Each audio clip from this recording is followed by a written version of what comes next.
presentación para analizar el ADN de las empresas familiares.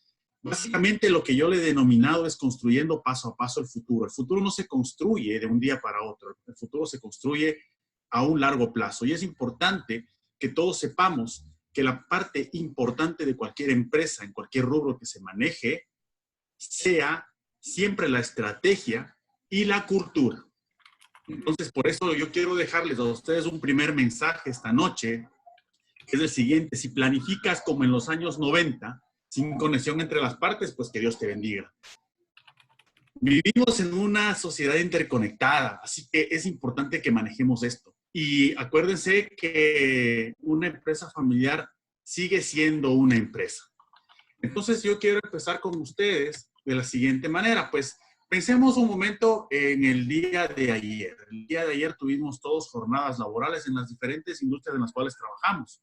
Permítanme llamarles a ustedes líderes, gerentes, dueños de empresas. Entonces nosotros hemos tenido ya un trayecto ya caminado. Es decir, que hasta lo que hicimos ayer ha sido lo que ya ha caminado, en lo que te has formado, en lo que te has caído, en lo que has tropezado, en los problemas que has tenido financieramente en la empresa, etcétera. Pues eso ya es lo que tú has capitalizado en experiencias. ¿Dónde estamos ahora? Hoy estamos, bueno, para suerte mía, yo estoy en la ciudad de Portoviejo, acá en la costa ecuatoriana, en la provincia de Manabí. Tuve la oportunidad de viajar por un tema personal. Yo resido en la ciudad de Quito, pero donde estoy ahora es justamente en Portoviejo. Tú estarás ahora en tu casa, probablemente con tu familia, con tus chicos, con tus padres, viendo televisión. Antes de esto, obviamente, ahorita estás con nosotros en esta ponencia y vas a recibir información que te va a proyectar hacia lo que te resta por caminar. La información que tú vas a tener el día de hoy te va a permitir llevar de una manera diferente tus estilos de vida y tus estilos empresariales. No te olvides del mensaje. El ADN de las empresas familiares viene siendo la parte de la cultura y la estrategia. ¿Sí? Entonces, con eso vamos a empezar a hacer un primer ejercicio en el cual quiero que me ayuden ustedes con una información. Yo voy a leer esta parte que les quiero presentar y cada uno de ustedes me va a poner la parte que más le llama la atención en una sola palabra. ¿De acuerdo? Entonces, voy a empezarles a leer y la frase que más les gusta, por favor me la comparten en el chat. Las empresas familiares son organizaciones comerciales formadas por miembros de una o más familias. Y la toma de decisiones está influenciada por los miembros de una familia y sus propios intereses. Estas empresas tienen como parte de su visión estratégica hacer que las sucesivas generaciones le den continuidad a la empresa, tomando el control de la misma. Por lo que las empresas en las que el único miembro que participa es el dueño y administrador no se consideran empresas familiares. Quiero ver si es que hayan escrito en el chat alguna palabra que más les ha llamado la atención. Permítanme, discúlpenme. Vamos a ver en el chat qué nos han escrito hasta ahorita. Veamos, tengo solamente una. A ver, veo, visión estratégica, toma de decisiones, ¿alguien más? Emprendimiento familiar. La palabra, ¿qué más? Continuidad, correcto. ¿Qué más? Ok, vamos a quedarnos con esas palabras. Sigamos. Existen muchas definiciones, casi todas incluyen 3 características básicas. La primera es su propiedad es controlada y administrada por uno o más familias, privacidad en el manejo de la empresa o por desinterés en la integración de los otros socios. La segunda característica es de tipo de empresas dirigidas por algunos miembros de familia. Casi siempre son los dueños y sus hijos. Mientras estos crecen, deja de ser así, pues los miembros pasan a una estructura organizacional a ocupar roles de supervisión, gobierno estratégico de la empresa y dejan las gerencias en manos de profesionales no familiares. Esta característica de este tipo de negocios existe el deseo de permanecer en el tiempo, la obra del fundador. Quiero ver qué otras frases han incorporado ustedes a las que ya han ido documentando o las que hemos ido documentando conjuntamente. Permítanme ver el chat, por favor. Seguimos con las mismas palabras. ¿Estamos de acuerdo? Hemos dicho que en una sola palabra la empresa familiar tiene una visión estratégica, existe toma de decisiones, existe la continuidad, etc. Ok. Ahora quiero compartirles Otra definición. Vale la pena aclarar que esta definición la he obtenido de Wikipedia. Me han comentado también por aquí integración de socios, controlada y administrada organizaciones. Perfecto. Hasta ahí estamos bien. La siguiente definición que quiero darles es la de emprendimiento. El emprendimiento es el proceso de diseñar, lanzar y administrar un nuevo negocio que generalmente comienza con una pequeña empresa o startup, ofreciendo a la venta de productos, servicios o procesos. Ha sido definido como la capacidad y voluntad de desarrollar y administrar la apertura de un nuevo negocio junto con los riesgos que esto implica, con el fin de generar ganancias. Debido a los grandes riesgos de lanzar una empresa, una parte significante de estos negocios tienden a cerrar debido a la falta de financiamiento, malas decisiones de negocio, crisis económica o una combinación de estas, o por falta de demanda en el mercado. En la década de los 2000, la definición de emprendimiento se amplió para explicar cómo es que algunos individuos o equipos identifican oportunidades, las evalúan como viables y deciden exportarlas y usan estas oportunidades para desarrollar nuevos productos o servicios, abrir nuevas empresas o incluso industrias. Las palabras simples. Un emprendimiento es cualquier actividad nueva que hace una persona que puede tener como finalidad lograr ganancias económicas. Okay. Quiero ver qué palabras claves ustedes me pueden compartir respecto a esta definición. Controlada, a ver, veamos, me están diciendo ganancias, falta de financiamiento, ok. ¿Alguien más quiere compartirme algo? Viables, muy bien. Vamos a ver si es que me pueden compartir unas 3 más.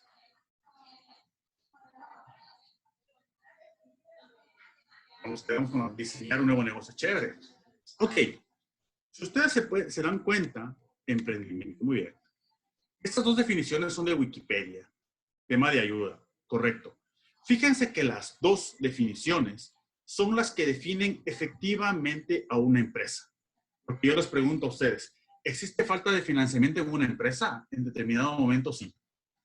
Se quiere diseñar un nuevo negocio, se quiere ayudar a personas, se quiere generar ganancias, tiene que ser controlada y administrada, se tiene que tener una organización, se tiene que integrar socios, debe existir continuidad, debe haber toma de decisiones y debe haber una visión estratégica. Pues básicamente los 2 conceptos son exactamente iguales. Esto quiere decir que tanto una empresa familiar como un emprendimiento o como una empresa van a perseguir un mismo fin. Es importante que sepamos que todo empieza con una idea. Es decir, que cada empresa empieza con un propósito.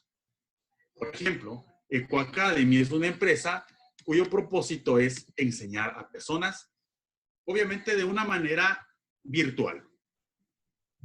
Y la idea con la cual se constituyó ese negocio es esa, básicamente.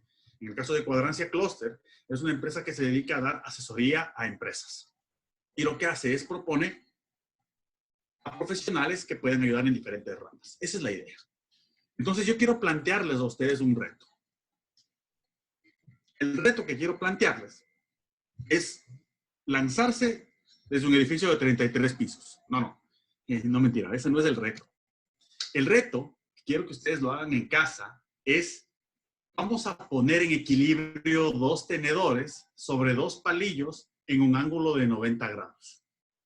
Esa es la idea que queremos generar. Y yo quiero preguntarles si me pueden contestar o compartir sus opiniones. ¿Es posible realizar este reto? ¿Quién dice sí? ¿Quién dice no? O sea, por aquí veo que dice Guadalupe Castro que sí es posible. ¿Alguien dice que no es posible? ¿Quién dice que no es posible? Sí es posible. Ok. Ahora la pregunta que quiero hacerte, de ley, bien, Stalin, chévere, Edison. Ustedes son emprendedores, definitivamente. Ya lo he realizado y funciona. Perfecto. Alguien que me diga que no. Justamente nosotros arrancamos una empresa creyendo que sí es posible hacer las cosas. Y obviamente lo que vamos a hacer es experimentar, idear, buscar la información para permitir hacer esto. A las personas que no han visto nunca tener a 2 palillos equilibrados, a 2 tenedores equilibrados en 2 palillos cuyo ángulo es de 90 grados, les invito a que busquen en YouTube y ahí van a encontrar el video con la respuesta. ¿De acuerdo? Entonces, eso es lo importante. Todo empieza con una idea. Ahora, dentro de nuestro país, tenemos sectores donde trabajan o donde se realizan empresas familiares. La gran mayoría de empresas en el país están orientadas a lo que es la parte comercial, negocios de retailers, pequeñas industrias, en las cuales se evidencian empresas familiares. Es decir, que es muy común ver, por ejemplo, en supermercados, en tiendas o en comercios, familias que se lean para trabajar. Esto en un 45%. En el tema de manufacturas, estamos en un 32%. La información es una información pública, la pueden obtener en la página del INEC, ¿sí? Esta información se actualizará en este año, porque como todos sabemos, en este año es el censo nacional. Así que es probable que ya en este año nosotros tengamos una actualización de esta información. ¿De acuerdo? ¿Alguien me escribe por aquí algo? Déjenme ver. Ok, es parte de una decisión. Muy bien, David. Chévere. Entonces, de las empresas más grandes, pensemos en una empresa familiar, por ejemplo, Supermaxi. El grupo La Favorita es una empresa familiar. El 77% son familiares, incluyendo las pymes, las pequeñas, llegan a formar un 95%. ¿Qué quiere decir? Que en Ecuador la economía la mueven las empresas familiares. La riqueza generada por las empresas familiares es el 51% del PIB. Esto es un estudio del 2007 y el 60% del empleo. ¿Qué quiere decir esto? Que es importante que nos sintamos, a las personas que estamos armando empresas familiares, que nos sintamos parte del motor fuerte de la economía del país. ¿Sí? Para las personas que probablemente viven en otros países, ¿sí? Porque obviamente esto va a ser lanzado a todas partes del mundo, que nos van a poder ver, podemos ver que en Argentina tenemos que el 65% son empresas familiares, con un PIB que todavía se desconoce, en Brasil el 90%, en Chile el 75%, con un movimiento del PIB de alrededor entre el 50 y el 70%, en Estados Unidos el 96% son empresas familiares, con un movimiento del 40%, y en España el 75% son empresas familiares, con un PIB del 65%.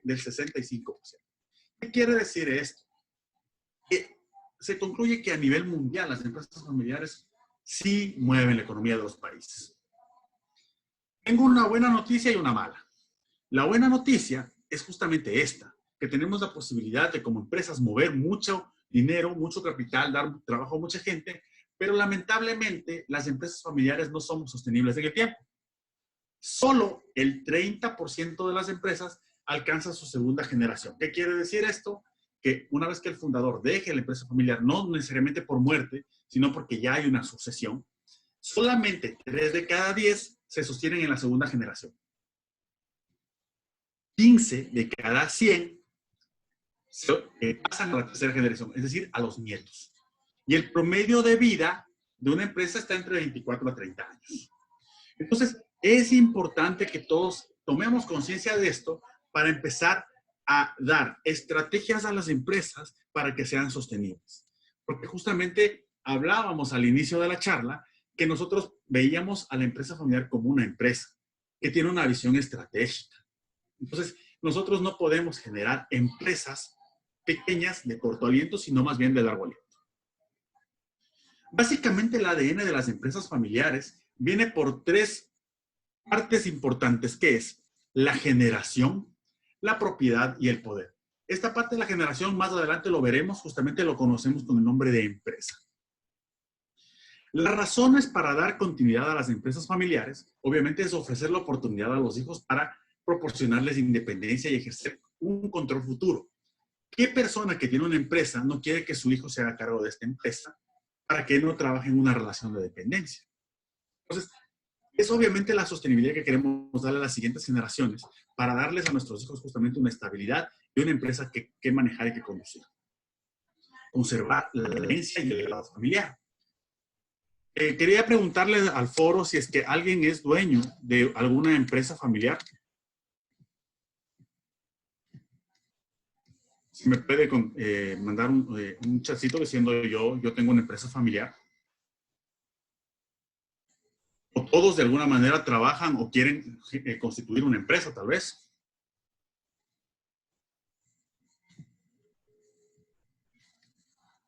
Bueno, parece que todos somos emprendedores nuevos. Ah, ya, por aquí tengo una. Sí, ok. Tenemos empresas de los padres. Perfecto. Entonces, nosotros como hijos queremos conservar ese legado. Otro tema importante es mantener a la familia unida. Por ejemplo, aquí yo tengo a Sisa Coral que dice, Sisa Coral dice mi abuelo, dice. Entonces, por ejemplo, ella sería una tercera generación. Entonces, importantísimo conocer estos conceptos para dar sostenibilidad a esa idea. Mantener unida a la familia, contribuyendo a que todos trabajen de manera conjunta y se fortalezcan los lazos familiares. Importantísimo, porque la empresa familiar, la característica es que existe una familia por detrás. Y esa familia existen abuelos, tíos, primos, etcétera. Y queremos que toda esa unidad no se vea trastocada por la empresa. Y obviamente crear ventajas económicas y riquezas que garanticen la seguridad económica de la familia. Por ejemplo, ¿ustedes conocen algún grupo familiar poderoso aquí en el país? ¿Alguien me puede compartir, por favor, un grupo que conozca, un grupo familiar? Mientras tanto, les comparto la siguiente frase. La primera generación es la que hace el negocio, es decir, el que idea. La persona que es la que, el grupo Novoa, Perfecto Guadalupe, es la que idea, es la que se sacrifica y empieza con la estrategia. La segunda son las que empiezan a conocerle técnicamente y implementan muchas mejoras en la empresa familiar. Y obviamente la tercera generación son los poetas y los que se encargan de comerse a la empresa para que se caiga. ¿Por qué razón? Porque ellos jamás entraron a trabajar directamente con los padres y o abuelos, ¿no es cierto?, en la empresa. Y poco les importa de la misma. Entonces, a las personas que estemos en la primera generación, pues obviamente sepamos que nosotros somos los idealistas, los que tenemos la visión estratégica. Aquellos que están en la segunda generación, no se estresen, hay un dueño, hay un propietario que estamos queriendo nosotros sucederle y obviamente ponerle más tecnificación a la empresa y darle un poco más de componentes técnicos. Y a los que están en la tercera generación, tienen que sincerarse. Es importante que demos continuidad a la empresa. Para eso es importante que conozcamos los tipos de empresas familiares. Y básicamente existen algunos tipos de empresas familiares. La primera es la que se llama la de trabajo familiar. Pues básicamente la empresa de trabajo familiar empieza a todas las personas que voluntariamente desean incorporarse. Es decir, toda la familia puede participar directamente en el desarrollo de la empresa. Y básicamente lo que hacemos es asignarle responsabilidades en base a las competencias profesionales. Más adelante yo les voy a enseñar cómo poder nosotros levantar la información para que ustedes puedan saber qué talento existe en su familia. Perdón. La remuneración de este tipo de empresas se basa en el trabajo desempeñado y los resultados conseguidos. Obviamente el negocio crece muy lento, pero la familia sigue creciendo mucho. Es decir, si es que alguien tiene, por ejemplo, hijos, los hijos van terminando la universidad, como sea una persona se casan, tienen hijos, etcétera. Entonces, la empresa como que crece muy despacio y la familia crece muy rápido. Y son más los miembros de la familia que quieren incorporarse a la empresa. Ojo con este tipo de empresas, porque puede salírseles de las manos, sin ningún problema, puede salírseles de las manos, porque obviamente cualquier persona está invitado a participar voluntariamente en la empresa común. El segundo tipo de empresa es la empresa de dirección familiar. Pues básicamente estas empresas son las que ya tienen conceptos relacionados a un organigrama de empresa. Y obviamente lo que se hace en este tipo de empresas es asignar a los familiares cuya preparación y conocimiento y su experiencia les dé para liderar unidades de negocio estratégicas. Es decir, ya podemos hablar de un primer árbol jerárquico en el cual el gerente es el dueño y las unidades administrativas, financieras, logísticas, marketing, tecnología, etcétera, son asignados a los familiares que tengan las competencias. A diferencia de la otra, obviamente esta tiene un punto más de tecnificación en la constitución del organigrama y el gobierno corporativo de la empresa. La siguiente es la de gobierno familiar. Básicamente, esta es hacia donde deberíamos tender las empresas que estamos probablemente en la primera generación, a obtener un gobierno, ¿no es cierto?, que delinee la estrategia y la visión de la empresa familiar a futuro. Es decir, los miembros de la familia incorporan los denominados directorios. Que los directorios lo que hacen es plantean la visión estratégica y propósito de la organización a futuro. Los directorios que se generan no deben ser conformados únicamente por miembros de la familia, sino ya se busca la asesoría de personas externas o asesores que les ayuden justamente a dar la sostenibilidad a la empresa común. Si este tipo de empresa familiar se la conoce como de inversión. Es decir, los miembros de la familia no trabajan directamente en la empresa, sino desempeñan otras actividades en otras empresas y constituyen un grupo denominado el holding. Es decir, el directorio de la empresa está conformado por personas y o otras empresas cuyos presidentes y o directorios y gobierno corporativo son familiares de la empresa. Entonces, ¿esto qué quiere decir? Que de alguna manera los directorios de esas empresas se constituyen con otras empresas familiares directamente, del mismo grupo.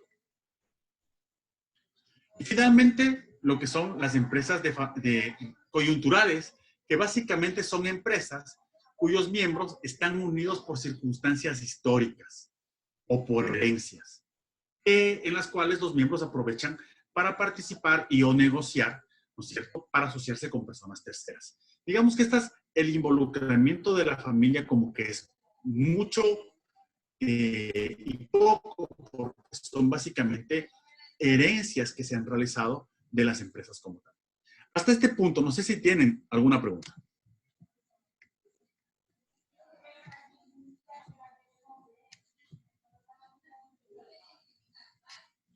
Ok, continuamos.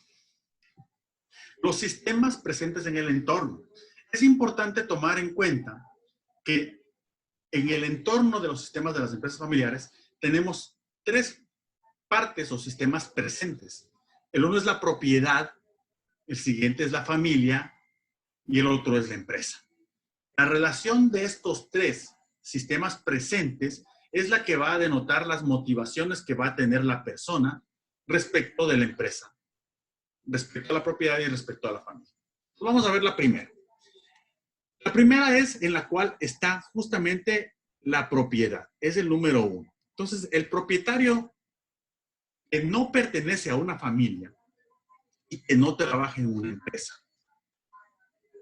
Esto viene dado en el caso de las sociedades anónimas no familiares. ¿Qué quiere decir esto? Una persona que constituye una empresa y es presidente de un grupo o un directorio. Puede ser un banco no es una empresa familiar, o puede ser una empresa en la cual se designa un presidente que no es una familia, ni tampoco es directamente trabaja en una empresa. Entonces, las motivaciones de esta persona es obtener las ganancias económicas con los dividendos de la empresa. Punto, no hay más.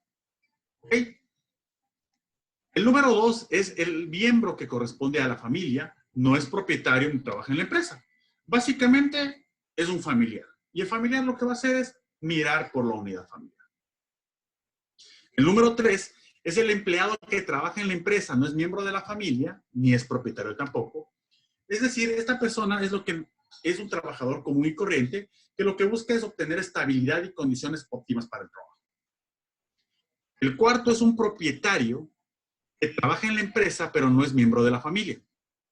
Este puede ser un presidente que ha sido designado directamente por la historia en la empresa, pero no es miembro de la familia. Es básicamente profesionalizar la empresa para aumentar su rendimiento, su motivación como tal. El quinto es un miembro de la familia que es propietario, pero no trabaja en la empresa.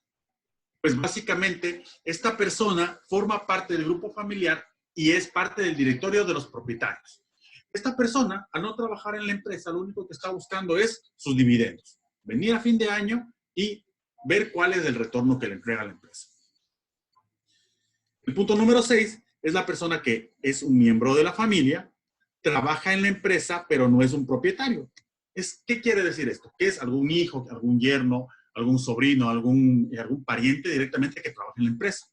Entonces, básicamente, esta persona lo que busca es el reconocimiento por ser miembro de la familia y obtener mejores puestos y escalabilidad en la empresa. El séptimo es un miembro de la familia, que es un propietario y trabaja en la empresa. Este es usualmente el fundador. Entonces, básicamente, él tiene varias aristas que analizar. Por un lado, requiere mantener la unidad familiar. Al ser propietario, requiere la sostenibilidad. Y obviamente, al trabajar en la empresa, requiere que ese sea a largo plazo. Me parece que tengo una pregunta.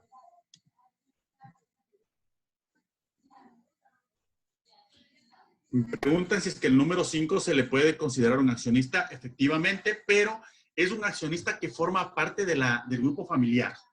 O sea, quiere decir que él está formando parte del directorio justamente como accionista, pero es parte de la familia. Entonces, esa es un poco la consideración del número 5, ¿sí? Okay. La pregunta que tenemos ahora es, ¿conformo o no conformo una empresa? Porque muchos de ustedes dirán, pues básicamente ahora en el país existen las sociedades anónimas, las compañías limitadas, las sociedades de hecho. Eso podemos sentarnos a discutir si ustedes quieren. Y yo lo que he visto justamente, que la mejor forma de llevar una sostenibilidad es formar una empresa. Porque obviamente, si es que yo pregunto, por ejemplo, al foro y estamos acá, ¿seremos nosotros sujetos de un crédito personal de $5 millones? Yo creo que la respuesta va a ser no. Al intentar constituir una empresa, nosotros podemos empezar a escalar y la empresa va a ser quien pueda gestionar esos $5 millones. En el caso que una empresa tenga algún problema, si es que no se la constituye como tal, como una compañía limitada, por ejemplo, los activos de una persona empiezan a formar parte de la garantía que el trabajo de uno genera a través del emprendimiento que uno tiene. En cambio, en las sociedades limitadas, los activos de la empresa son los que se ponen en consideración para una posible liquidación.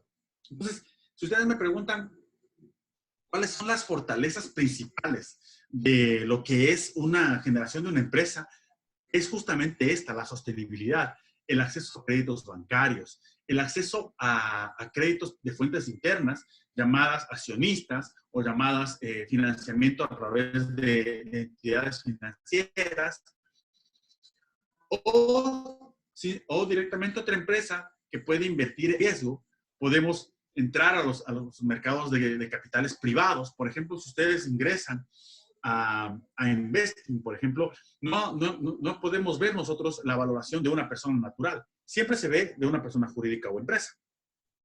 Entonces, esa es una de las fuertes fortalezas que tiene la generación de una empresa y mejor familiar.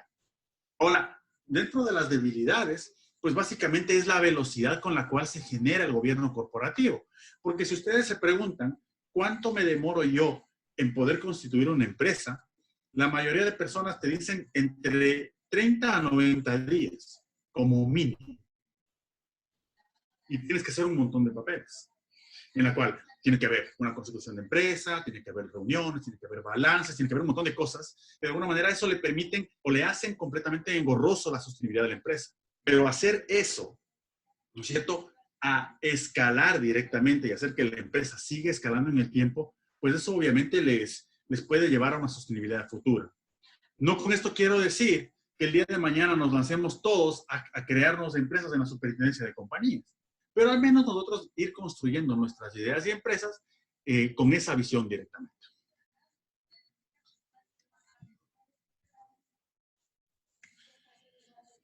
¿Cuáles son las trampas en las empresas familiares?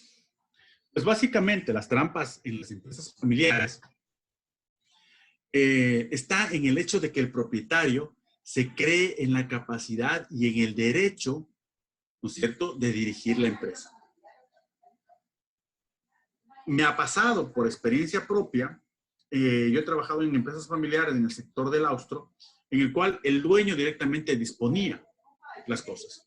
Y uno técnicamente le mostraba justamente cuáles eran las ventajas y o desventajas del modelo a aplicar, pero sin embargo el dueño decía, yo soy el propietario y se hace lo que yo digo y se acabó el asunto. Entonces, es esa capacidad que tiene el dueño de ver el negocio estratégicamente una de las trampas que tenemos. Porque el dueño muchas veces no busca consejos o asesorías de entes externos que le puedan ayudar a sostener la idea que él tiene. Entonces, esa es una de las trampas de las empresas familiares. Entonces, básicamente, lo que les estoy mostrando en este momento es la realidad que van a tener los negocios en los siguientes 2 años. Y esto ya no es ningún tema de un diferenciador, sino más bien es un commodity, es decir, como una materia prima, por ejemplo, que todos nos estamos orientando a digitalización. Pero la pregunta es, ¿la empresa en la cual ustedes trabajan o la empresa que ustedes están constituyendo de manera familiar tiene ya temas de digitalización? ¿O han incorporado, por ejemplo, profesionales que no están relacionados con la familia, que puedan ayudarles a asesorar en temas directivos y de gobierno? ¿Están pensando en exportar bienes y servicios fuera del país? Entonces, todos estos cuestionamientos es importante que nos los hagamos, porque definitivamente eso nos va a abrir la mente a poder abrir justamente el juego para existir un cambio en la cultura organizacional. Recuerden lo que yo les decía al principio. Siempre es importante en la sostenibilidad de una empresa trabajar en la cultura y en la estrategia. Entonces, ¿cuál es la cultura? Los cambios que hay que ir incorporando de los conceptos que ya hemos ido viendo. Entonces, es tomar la decisión para ello y en función de eso, hacer una proyección futura para cambiar las estrategias empresariales para que apunten hacia esos nuevos modelos que ahora el mercado los impone. Confusión de los flujos económicos. ¿Cuántos de ustedes han visto en las empresas que, por ejemplo, se confunde los gastos de la empresa con los gastos de la casa? Es decir, ha habido empresas en las cuales les mandan a hacer las compras del Supermaxi a los mismos empleados utilizando la caja chica. Parece que tengo una pregunta por aquí.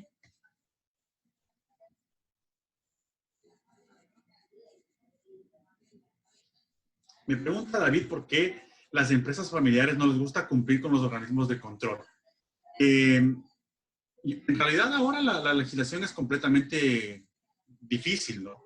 Una empresa que está constituida como tal tiene que tener un RUC, es decir, tiene que estar registrada en el SRI. Lo que sí es opcional es que esté reportando a la superintendencia de compañías, que eso vendría a ser siendo una sociedad anónima o una compañía limitada, o directamente a la judicatura, que es la sociedad de hecho. Las personas que estén interesadas en esto pueden buscar información sobre lo que es una sociedad de hecho versus lo que es una compañía anónima, una sociedad anónima o una compañía limitada, para que vean las diferencias. Y la única diferencia, tanto la una como la otra están obligados a tener un RUC, obviamente a tener a sus empleados afiliados, etc. Pero la diferencia que se van a dar cuenta es justamente los reportes que entregan a la superintendencia de compañías.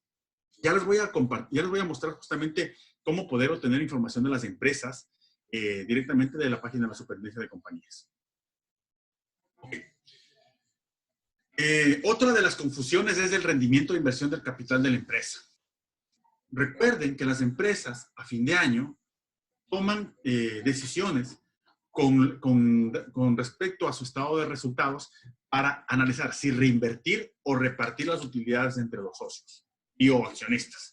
Entonces, muchas de las empresas toman la decisión de repartir utilidades cuando lo lógico sería realizar reinversiones en activos para que puedan ser de alguna manera capitalizados y apalancar de mejor manera el negocio. Obviamente esta de aquí es una trampa importantísima porque todas las personas familiares buscan ¿qué? El interés no de la empresa, sino el interés propio. Creo que tengo otra pregunta más. Esperen un segundito. ¿Cuál es la estrategia para evitar el uso de la caja chica en gastos del hogar? Pues básicamente es un tema cultura. Tenemos que los dueños de la empresa saber que los gastos de la empresa son de la empresa. No podemos incorporar ni gastos del hogar mucho menos compras de vehículos caros, porque muchas de las personas hacen justamente eso, ¿no es cierto? ¿Qué empresa no hace que sus ejecutivos cambien de carro cada año? Porque estamos pensando siempre en el gasto, no en la inversión y en la sostenibilidad de la empresa. La sostenibilidad de la empresa no se logra con la cuenta de gastos, sino se logra con la cuenta de activos. ¿Cuáles son los activos? Pues los edificios, la maquinaria, los inventarios, la propiedad intelectual de nuevas ideas. Entonces, eso es lo que hay que cambiar en el ADN de la empresa. Cambiar ese chip con el dueño. ¿Y de qué manera? Como yo les decía, es importante que las empresas se asesoren con personas externas. Jamás una empresa que tenga dentro de su cultura una forma de trabajar a la interna, solo ellos, puede llegar a una sostenibilidad. Alguien de fuera tiene que mirar esos cambios y poder proponer. Vamos a ver más adelante un ejemplo justamente para que ustedes puedan ver esto. La compra y venta a los proveedores y clientes de la empresa. Es importante también esta parte porque existe una confusión. Siempre tratan de hacer que las cosas no sean abiertas, sino más bien cerradas. Solamente determinados proveedores, solamente determinados clientes. Entonces, ahí es donde los flujos económicos no son claros. La fusión con los activos familiares y los activos de la empresa. Por ejemplo, los dueños ponen como activos de la empresa su casa, su carro, su esposa por poco. Entonces, eso no está bien. Fernanda me escribe, dice, disculpa, la utilidad, ¿desde qué año se empieza a generar para un colaborador? Mira, básicamente lo que tú puedes hacer o lo que tú haces cada año es en tu estado de resultados dejar el 15% de participación a trabajadores. Eso es por ley, ¿no? Pero obviamente si tus gastos son mayores que tus ingresos, tú declaras pérdida y obviamente al no haber pérdida no hay utilidad, ¿no es cierto? Y obviamente no puedes hacer un reparto de utilidades a tus trabajadores. Entonces, es justamente como manejan las empresas actualmente. Y les pongo un ejemplo muy sencillo. Supongamos que una empresa tiene en su PIG $1 millón de utilidad. En la reunión de los accionistas, que normalmente son dentro del primer trimestre de cada año, ¿no es cierto? O más bien, previamente deciden realizar la compra, no, es el 15% de participación a trabajadores, de las utilidades totales. ¿Sí? Eso es el beneficio antes de impuestos. Acuérdense que cuando ustedes trabajan en el PIG tenemos la utilidad, de eso descontamos el beneficio de los trabajadores, que es el 15%, y de ahí nos vamos a los impuestos, que es el impuesto a la renta sobre todo. ¿Ok? No es el 3%. Ya. Entonces, realizan una compra de un activo, llámese un edificio. Entonces, ¿qué pasa? Ese activo lo que hace es baja el PIG. Automáticamente es un gasto que se genera. Entonces, las empresas representan menos utilidad. ¿Sí? Esta información ustedes la pueden revisar tranquilamente en la superintendencia de compañías, ¿no? Ya les voy a mostrar dónde lo pueden revisar. ¿Sí? Okay. Vamos a ver ahora otra de las trampas que tenemos y esta es basada en el gobierno. Todos nosotros trabajamos en una empresa y justamente pasamos por lo que denominamos el gobierno empresarial, que es lo que está de este lado de acá, del lado derecho de sus pantallas. El gobierno empresarial normalmente lo conforma la Junta General de Accionistas o Asamblea de Socios, el directorio o consejo de administración y el director general o gerente. En todas las empresas pasa eso. En las empresas familiares aparece un órgano de gobierno adicional, que es el gobierno familiar. ¿Por qué aparece el gobierno familiar? Porque tanto el gobierno empresarial, ¿no es cierto?, tiene que rendir cuentas de este gobierno familiar. Este gobierno familiar lo conforma una asamblea familiar, que básicamente es una representación de la familia que recibe información de la empresa, y un consejo de familia, que son las personas que van a participar directamente en este gobierno empresarial. ¿Sí? Es decir, aquí podemos caer en una trampa. ¿Cuáles son?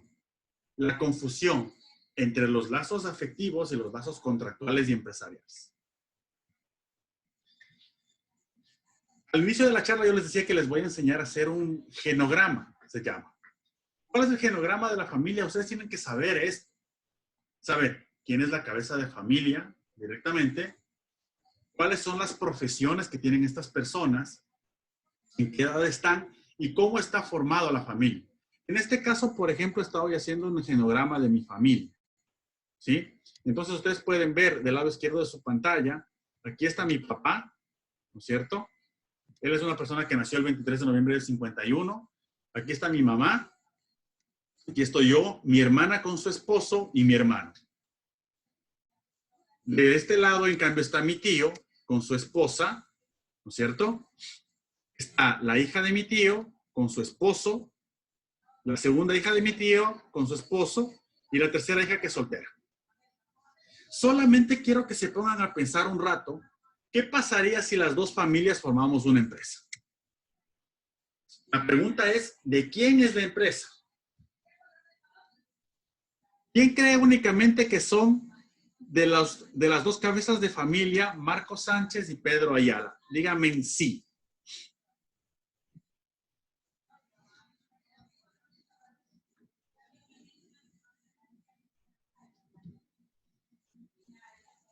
¿Quién está de acuerdo que es solamente de las dos personas?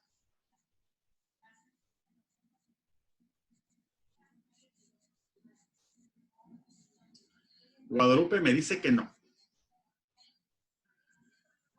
¿Alguien más? ¿Nadie me dice que sí?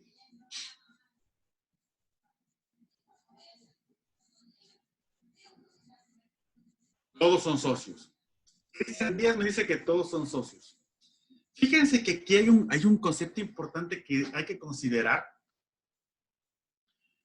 dentro de lo que es la organización de una familia, que es el denominado protocolo familiar. Ese documento, y eso quiero que se memoricen, ¿eh? El documento del protocolo familiar es el documento que te permite saber qué personas van a participar como administradores de la empresa, como propietarios de la empresa y qué personas no van a participar. Entonces, yo en ese documento puedo establecer que, por ejemplo, este señor que está acá, David Proaño, no participa en la empresa. Por ejemplo, directamente en las decisiones administrativas. Ahora, hay una cosa que es importante. Cuando una persona contrae matrimonio, en este caso Marco Antonio Sánchez y Marcia Susana, se llama o se genera algo que se denomina sociedad conyugal. Automáticamente hacen que las personas, ¿no es cierto?, tengan una participación en todos los bienes que generen a partir de la firma de ese contrato. ¿Cuál es la sociedad conyugal? Pues en el registro civil, cuando uno se casa por el civil, automáticamente firma ese contrato. La pregunta es, ¿qué pasa si es que la sociedad conyugal conformada requiere o tiene una empresa en la cual se requiere un endeudamiento de $1 millón? Pues obviamente la persona dueña y su cónyuge deben firmar esa solicitud. Entonces, si estamos en buenas con nuestro cónyuge no hay ningún problema, pero si es que tenemos algún tema y el cónyuge no está de acuerdo, tenemos ciertas trabas. Entonces, es importante que en la constitución de cualquier empresa exista lo que se conoce con el nombre de capitulación. La capitulación disuelve la sociedad conyugal, no disuelve el matrimonio y le permite a las personas actuar autónomamente. Entonces, es importante este tema porque siempre va a pasar direcciones o decisiones directivas en las empresas en las cuales se requiera celeridad.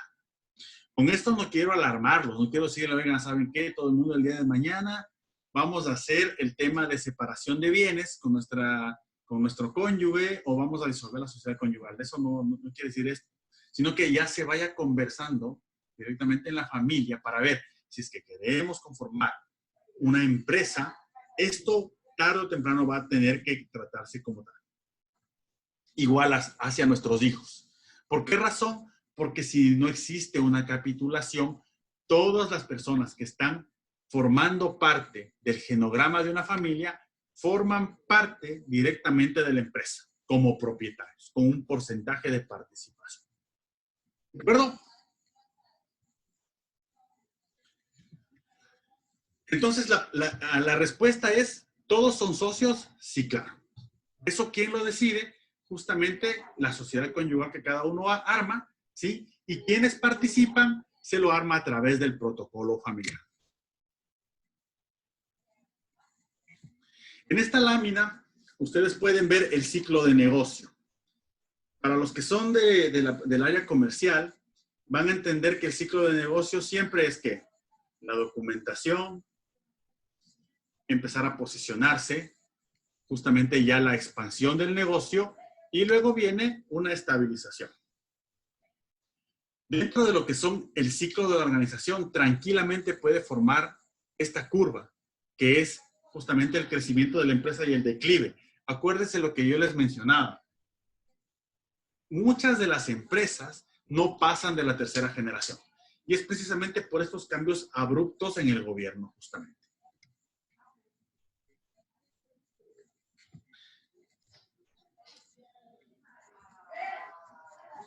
En este gráfico yo intento mostrarles justamente cuál es la relación entre el tamaño de la empresa versus las edades de las personas y las generaciones.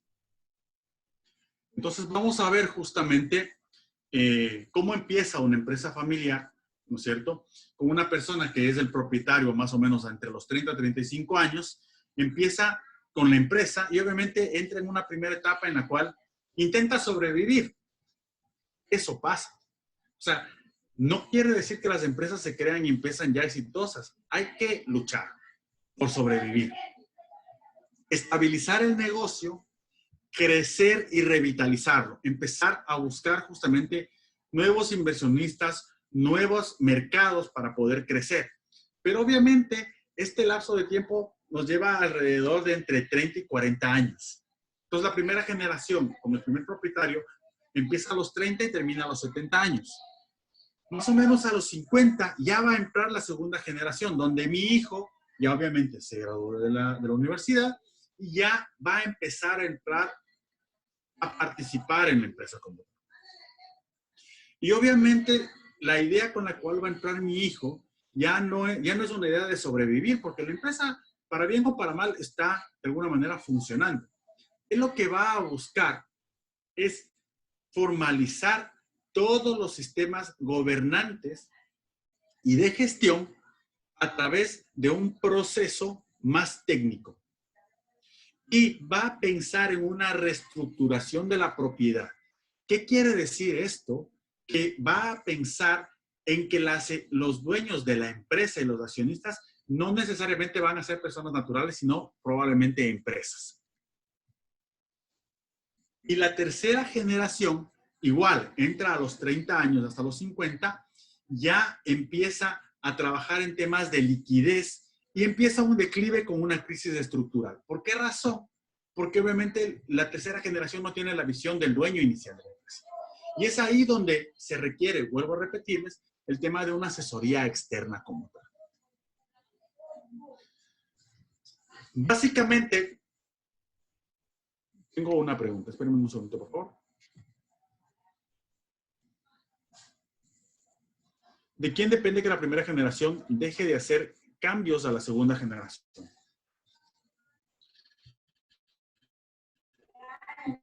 Mira, es importante en constituir el gobierno corporativo.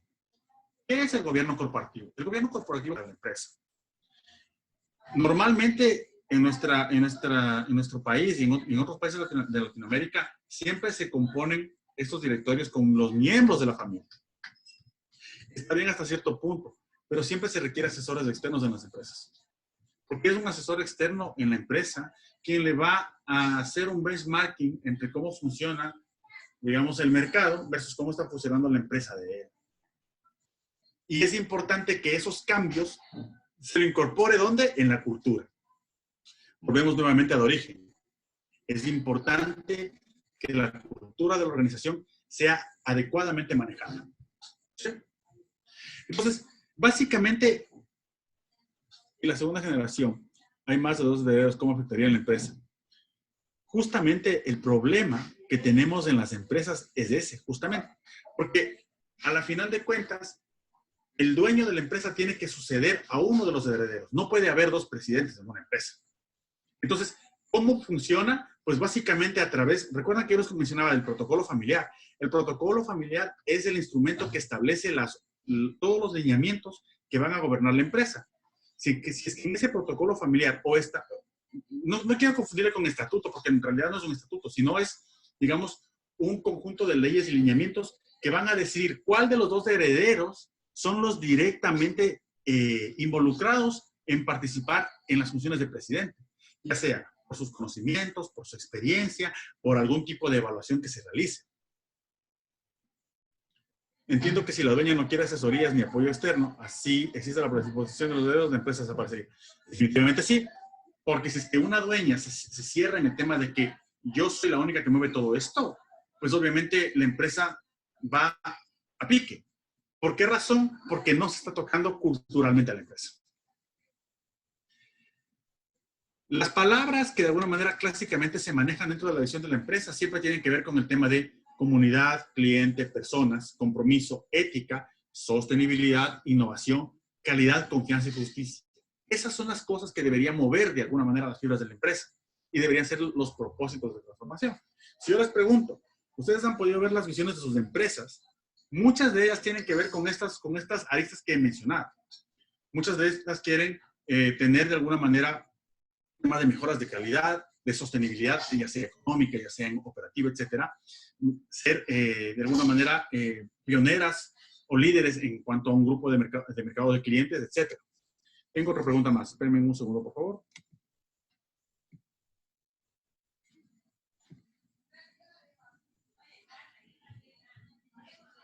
Ok. Me dice que se escucha entrecortado. No sé si es que los demás logran escucharme.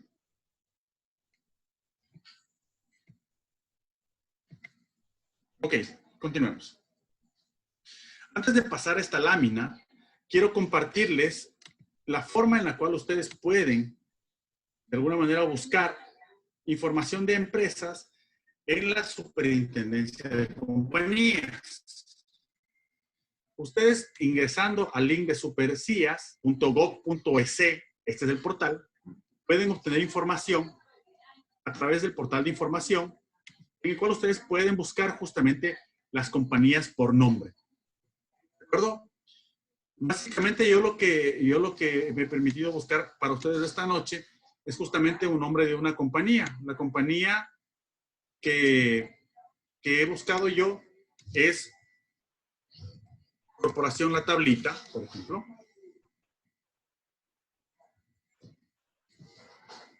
Esta corporación es una corporación que se dio cuenta luego de 32 años, esta empresa tiene más o menos 40 años alrededor.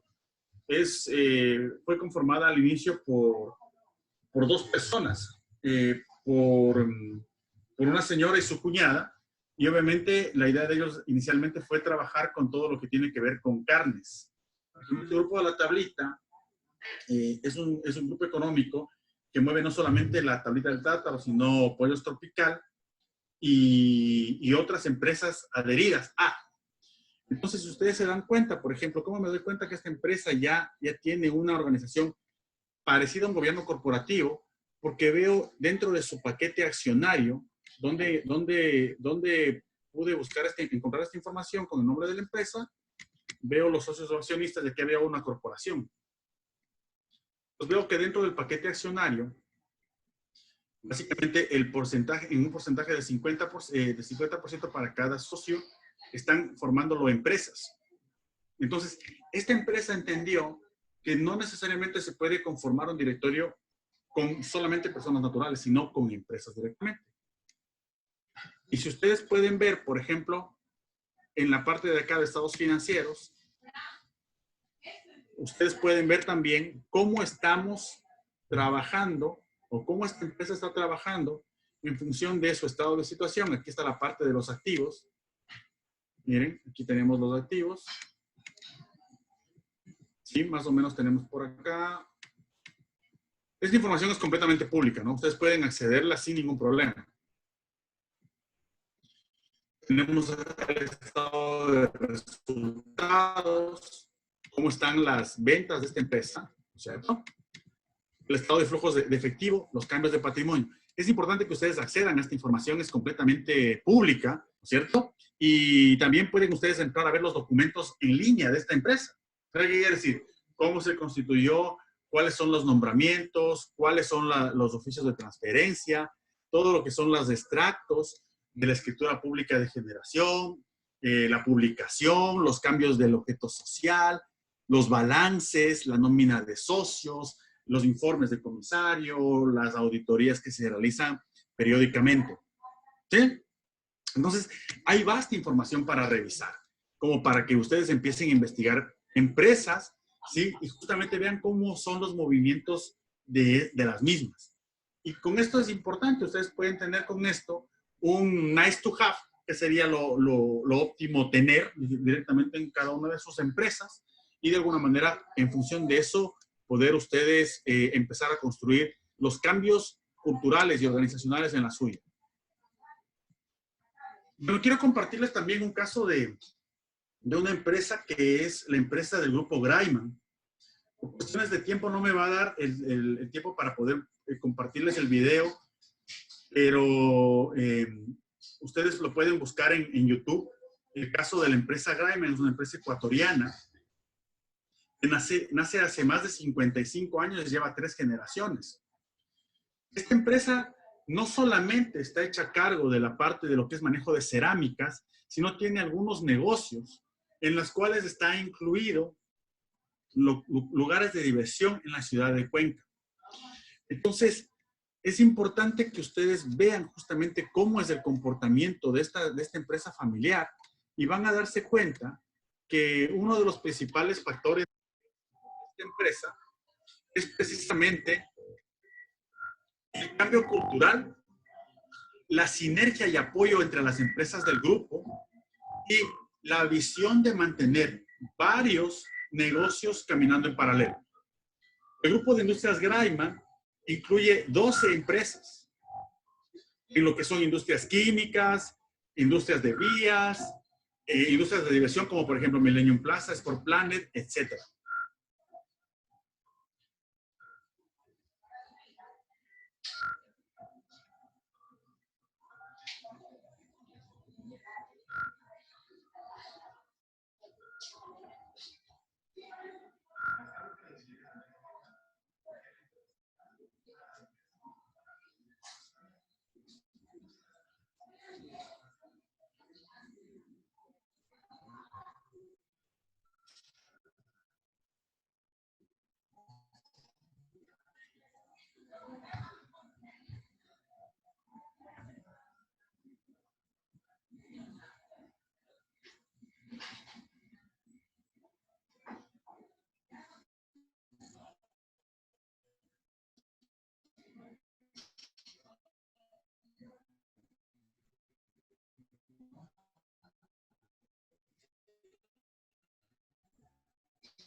Me comentan que no se escuche el video. No se preocupen, yo les voy a compartir la URL, ¿sí? Para que ustedes puedan verlo directamente, ¿sí? Básicamente lo que comentan en ese video es la historia del grupo Graiman, cómo ellos se fueron constituyendo, cómo fueron haciendo cambios directamente en el tiempo y cómo de alguna manera actualmente se han estructurado y han conformado un grupo económico de 12 empresas. Con eso básicamente quiero terminar mi charla. No sé si tienen tal vez alguna pregunta. Y si es que no, pues ahí les dejo mis datos o mi correo electrónico y mi celular para que cualquier pregunta que tengan, cualquier asesoría que necesiten en sus empresas, pues cuenten con nosotros, con nuestro apoyo sin ningún problema para poder servirles y poder ayudarles. Nuevamente, pues a Eco Academy les agradezco por esta oportunidad de participar con ustedes en esta charla y esperamos pues en un futuro poder ayudarles en otros temas que necesiten. Muchas gracias. Tengo una pregunta. Si se disuelve la empresa, ¿se dividen los bienes? Pues básicamente eso pasa con cualquier empresa, ¿no? En el momento que tú haces una liquidación de una empresa, lo que haces es una valoración de las empresas. Y obviamente, acuérdense que la valoración está en función de los activos que la empresa tiene. Y esos activos no son solamente bienes tangibles, sino también intangibles, dentro de los cuales inclusive pueden tener ideas que son valoradas por alguien. Entonces, lo que hace es un liquidador, ¿no es cierto?, tomar todos los bienes que se tienen en la empresa, pagar todas las deudas y obviamente repartir, si es que cabe, obviamente entre los accionistas de acuerdo a la participación que tengan en la empresa. No sé si tenemos alguna pregunta adicional.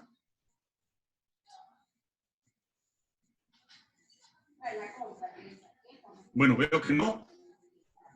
Jairo, muchísimas gracias por invitarnos a esta charla, pues, y te dejo nuevamente a ti para que cierres la misma.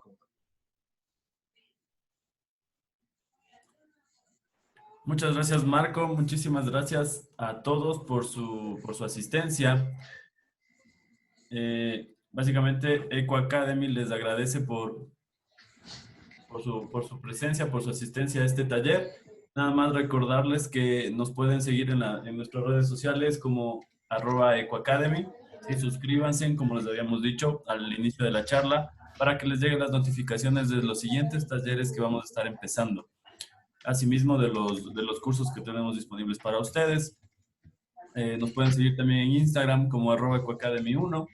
Y aquí estamos dando por terminado este taller. Muchísimas gracias a nuestro ponente. Solamente, Jairo, una consulta. La URL de la empresa Graiman, ¿se las comparto en este chat o te la envío a ti para que la envíes? Sí, Les envío. ya me la pasas a mí, Marco, y yo la publico. Estamos transmitiendo por Facebook Live y la publicamos ahí para que puedan ver el video de Graiman. No hay problema. Chéverísimo. Eso, así estaríamos cerrando este taller. Muchísimas gracias a todos por su asistencia. De verdad, ha sido un placer para Eco Academy traerles este taller con un ponente de talla y agradecerles a todos. Sin antes volverles a recordar que se pueden suscribir a nuestras páginas y a nuestras redes sociales para más información de los próximos talleres que se vienen. Muchísimas gracias a todos. Que tengan un excelente fin de semana.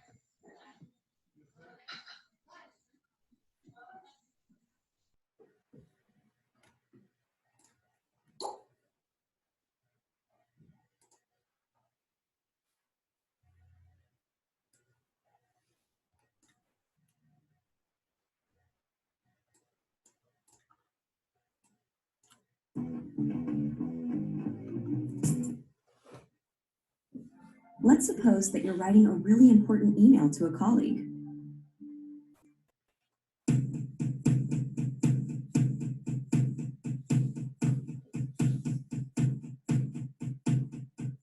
Give me a second, I need to get my story straight. My friends are in the bathroom getting higher than the Empire State. My lover, she's waiting for me just across the bar. My seat's been taken by some sunglasses, asking about a scar. I know I gave it to you months ago.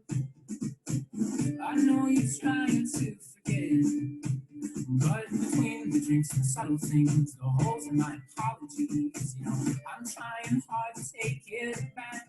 So if by the time the bar closes and you feel like falling down, I'll carry you home tonight. We are young, so let's set the world on fire. We burn bright by the sun.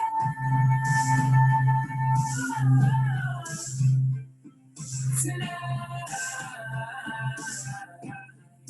we are young, so let's set the world on fire. We burn bright by the sun.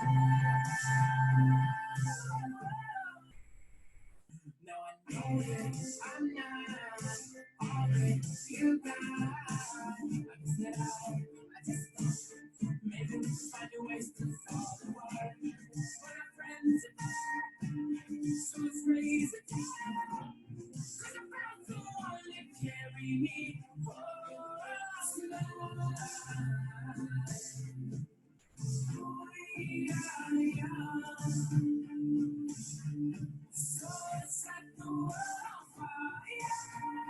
We can burn bright and the sun.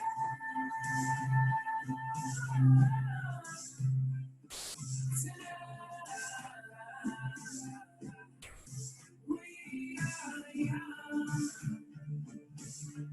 So let's set the world on fire. We can burn bright and the sun.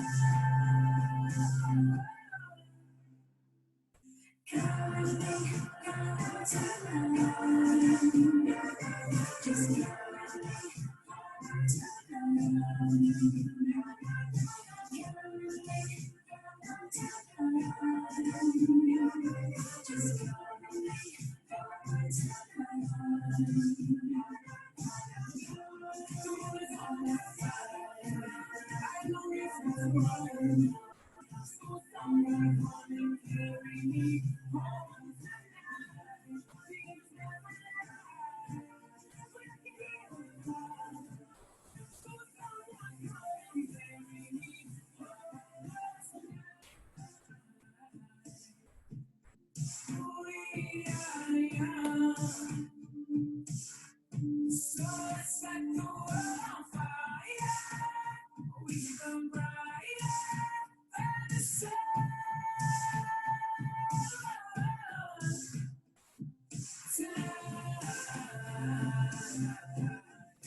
We are young. So let's set the world on fire. We can burn bright and the sun. So if by the time the bar closes and you feel like falling down, I'll carry you home tonight.